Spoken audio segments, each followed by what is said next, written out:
Hi friend, नमस्कार मित्रांनो. तर काय म्हणता, मजेत?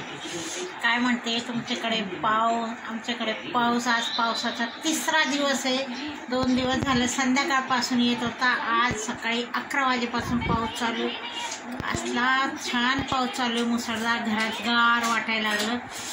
आता कूलरची अपेक्षा नाही आहे, फॅनमध्येच होते बघा. तर पाऊस छान पडला आहे आमच्याकडे.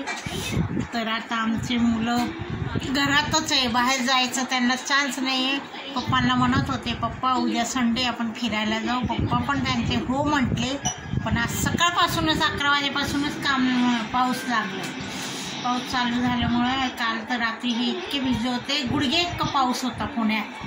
खूप पाऊस आहे. रस्ते वगैरे हे थोडेसे बंद झाले, तरी त्याच्यातच त्यांनी गाडी आणली तशीच. बघा आमची तनिष्का जेवतीये आणि इथे हिमांशू जेवतोय. हिमांशू जेवायला बोलो. जेवण संपलं.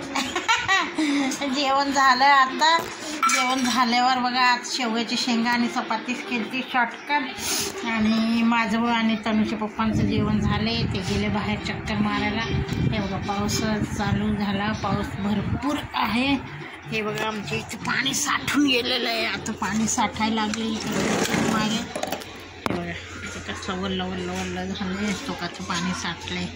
खिडकीच्या मागे पाऊस छान पडायला लागले. आता ते चेंबर तुंबले वाटतं. त्यासाठी पावसात नेमकं मी वरचे 3 डबे घासले. म्हटलं आता किराणा उठायचं, मला भांडे घासून घ्या. तर 3 डबे घासले.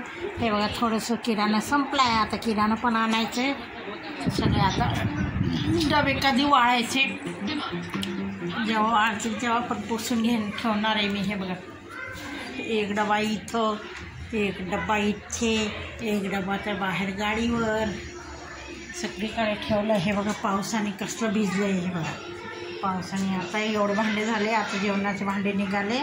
आता म्हटलं ते भांडे घासावं. आज उघडतं की नाही, बहुतेक आता उघडायला पाहिजे.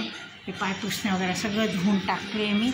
आता सगळं स्वच्छ करायचे. एकदा जेवण झालं सगळं क्लीन करून ठेवून द्यायचं.